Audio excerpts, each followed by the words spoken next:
నమస్కారం SVN news కి స్వాగతం. చొప్పదండి ఎమ్మెల్యే మేడిపల్లి సత్యం మాట్లాడుతూ రాష్ట్ర మంత్రివర్గంలో జీవన్ రెడ్డి లేని లోటు కనబడుతుందని అన్నారు. 5 ఏళ్లు అరవింద్ ప్రజలకు చేసిందేమీ లేదు. జీవన్ రెడ్డిని పార్లమెంటుకు పంపితే దేశంలోనే అభివృద్ధి చేస్తారు. పార్లమెంటులో జీవన్ రెడ్డి గళం వినిపించేలా జగిత్యాల నియోజకవర్గం నుండి 1,00,000 మెజారిటీ ఇవ్వాలని పిలుపునిచ్చారు. నేను ఎమ్మెల్యేగా కేవలం జీవన్ రెడ్డి ఆశీస్సులతో గెలిచానని మేడిపల్లి సత్యం పేర్కొన్నారు. జీవన్ రెడ్డి సార్ లాంటి గొప్ప నాయకుడిని ఎట్లా ఓడగొట్టిన అసలు అయితే ఏం జరిగింది? మమ్మల్ని అడిగే మొట్టమొదటి ప్రశ్న మేం చెప్తాం. ఇక అది నిజంగా దురదృష్టం. అలా జరగవలసింది కాకుండా కానీ జీవన్ రెడ్డి గారికి ఎప్పుడు ఓటమి వచ్చినా వెంటనే మళ్ళీ విజయం వస్తుంది. అది మీ అందరూ తెలుసు. ఆనాడు 94లో తెలుగుదేశం పార్టీ ప్రపంచం ఉన్ననాడు స్వల్ప ఓట్లతో ఓడిపోతే మీరందరూ కలిసి మళ్ళీ 1996లో ఉప ఎన్నిక వస్తే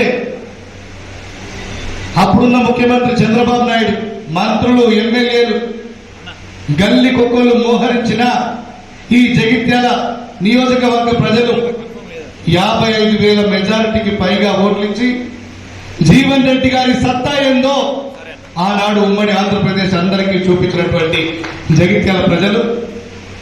అంతేకాదు కరీంనగర్ పార్లమెంట్ ఉప ఎన్నిక జరిగినప్పుడు అంత తెలంగాణ సెంటిమెంట్ ఉన్నా కూడా చంద్రశేఖరరావు ఇక్కడ 15 రోజులు మకాం వేసినా 40,000 మెజార్టీ ఆ రోజు జగిత్యాల నియోజకవర్గ ప్రజలు ఇచ్చారు.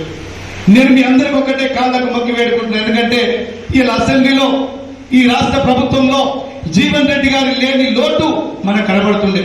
ఇవాళ నిజంగా జీవన్ రెడ్డి గారు ఈ రాష్ట్ర మంత్రివర్గంలో ఉంటే ఇలా పేదలకు సంబంధించి కావచ్చు, మన బీడీ కార్మికులకు సంబంధించి కావచ్చు, గల్ఫ్ కార్మికులకు సంబంధించి కావచ్చు, నిరుద్యోగులు కావచ్చు, ఇలా ఉద్యోగులు కావచ్చు, విద్యార్థులకు సంబంధించి ఎన్నో పాలసీలు ఆయన నిజంగా తీసుకొచ్చే అవకాశం ఉంటుండే. ఇలా అవకాశాన్ని మనం కోల్పోయినాం. ఇలా గతంలో మీరు ఇప్పుడు గెలిపించినటువంటి అరవింద్ ఏదో చేస్తాడని ఆ గుండుగానికి ఓటేస్తే 5 సంవత్సరాలు ఏం చేసలేదు. పొరపాటున మళ్ళీ ఆ గుండుగానికి ఓటేస్తే మనకు పంగనామాలు పెట్టుడు తప్ప మన ప్రాంతానికి ఏం చేసేది ఉండదు. దయచేసి ఒకసారి మా అక్కలు చెల్లెలు ఒకసారి ఆలోచించవలసిందని కోరుతున్నా. ఇలా రాష్ట్ర ప్రభుత్వం మన ఉంది. ఇలా రేషన్ కార్డు ఇవ్వాలన్న మనం ఇవ్వాలి. ఉచిత కరెంట్ ఇస్తున్నాం. మా అక్క చెల్లెలందరికీ ఉచిత బస్సు ప్రయాణ సౌకర్యం ఇస్తున్నాం. రేపు అక్క చెల్లెలందరూ కూడా ప్రతి ఒక్కరికి ఇల్లు కట్టించే ఏర్పాటు మన రాష్ట్ర ప్రభుత్వం పెద్దలు రేవంత్ రెడ్డి గారు చేస్తున్నారు. ఇవాళ నిజంగా జీవన్ రెడ్డి గారికి పదవి లేకుండా కూడా ఇవన్నీ పనులు మీకు చేపిస్తాడు. కానీ తనకు పవర్ ఉంది. ఈ రాష్ట్రంలో కాంగ్రెస్ పార్టీ ప్రభుత్వం ఉంది.